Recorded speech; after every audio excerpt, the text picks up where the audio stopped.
ভিডিওটা তোমরা আগে দেখো, তারপর আমি কিছু বলছি।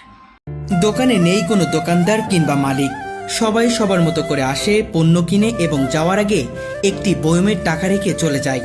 এ যেন সবার জন্য উন্মুক্ত একটি দোকান। আশ্চর্যের বিষয় হলো এই দোকানটি স্কুল শিক্ষার্থীদের জন্য। আমরা চাইলেও বেশি নিতে পারতাম, কিন্তু আমরা নিচ্ছি না, কারণ আমাদের স্কুল থেকে প্রতিনিয়ত শিক্ষা দেওয়া হচ্ছে যে আমাদের সকলেরই সৃষ্টিকর্তা রয়েছেন, কেউ না দেখলেও তিনি তো দেখেন। এ যেন রূপকথার গল্পকে হার মানানো এক অবিশ্বাস্য বাস্তবতা।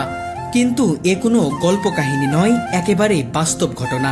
যে মালিক এই দোকানের, তিনি আমাদের স্কুলের দপ্তর বিভাগে কাজ করেন। তিনি স্বাভাবিকভাবেই খুবই ব্যস্ত থাকেন, কিন্তু আমাদের শিক্ষা এভাবে দেওয়া হয়েছে যে সততা অবলম্বন করো, সৎ পদ্ধতি অবলম্বন করো। সেই জন্য আমাদের যা প্রয়োজন আমরা তাই নিচ্ছি, সঠিক মতো সেই অ্যামাউন্টের টাকাটা দিয়ে আমরা চলে আসছি। আমাদের মনের মধ্যে সেই ধারণাটা বা ওই ইটা আসতেছে না যে একটু বেশি নিই কেই বা দেখছি, কিন্তু কারণ আমরা জানি আমাদের শিক্ষা দেওয়া হয়েছে যে আমাকে কেউ দেখছে না, কিন্তু স্রষ্টা তো আমাকে দেখছে। ভাবতেই অবাক লাগে, তাই না?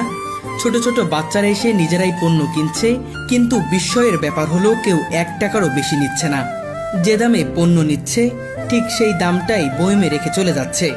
এমনকি অনেক সময় দেখা যায় কেউ 10 টাকার পণ্য কিনে 20 টাকা রেখে গেলে অতিরিক্ত 10 টাকা নিজ হাতে ফেরত নিয়ে চলে যায়। কোন একটা কিছু কিনলে আমরা সেটার দামটা দেখি আগে, এবং আমরা যদি 50 টাকা নিয়ে আসি, 20 টাকার জিনিস কিনলে আমরা 20 টাকাটা দিয়ে আবার সেখান থেকে 30 টাকা নিয়ে চলে যাচ্ছি।